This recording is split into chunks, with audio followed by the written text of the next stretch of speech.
What's happening right now on I-90 at the Snoqualmie Pass is groundbreaking.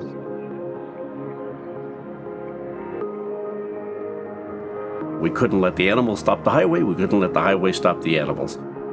Is it unusual for people who aren't naturally together to then work together to make better outcomes? It doesn't happen every day. I believe I-90 tells that story that we have the power to restore things, not just on a small scale, but in grandiose design.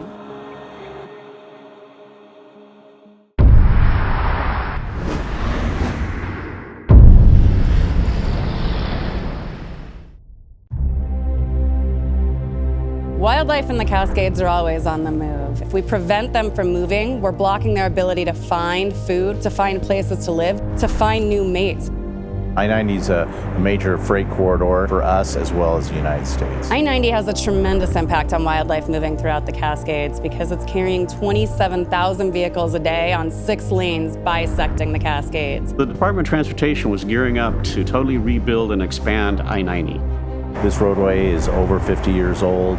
There's a lot of substandard alignment in there. In the wintertime, we have avalanches. We see about 72 hours of road closures.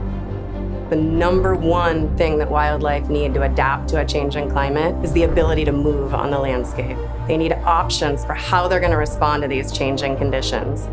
When we brought the idea of building wildlife overpasses in this project, the response from the engineers was pretty much, we do highways, we don't do wildlife. There was tension. There was tension between the conventional way of doing a highway and how this highway might actually fit in that very special environment. We in the environmental community were poised to fight this project because it was going to make it not better for wildlife, but actually worse for wildlife. That needed to change. And in fact, it did. There was no way that only one of those transportation corridors was going to trump the other. From that conclusion, we worked forward. What is unique about this project is getting the Department of Transportation, the agencies, and the environmental community going to the legislature and say, we want you to put money into rebuilding this freeway. It was very important that we emphasized that it's not safe to have elk get hit on the road.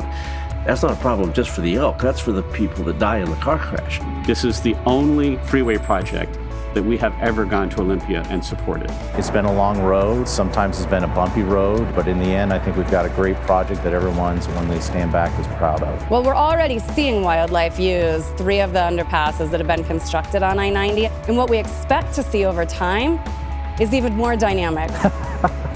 I wouldn't consider myself a wildlife expert, but I do know a lot more about wildlife than I did know before I started this project. The importance of this project is to show how you can actually work together to solve major environmental problems. That did not come easily, and it's not done yet. We need to keep pushing on this until the project is complete. Hopefully this will be a model for people to look at and say, okay, that's how they did it on 90, how can we do it on our corridor? If we can do it here, we can do it across the country and around the world.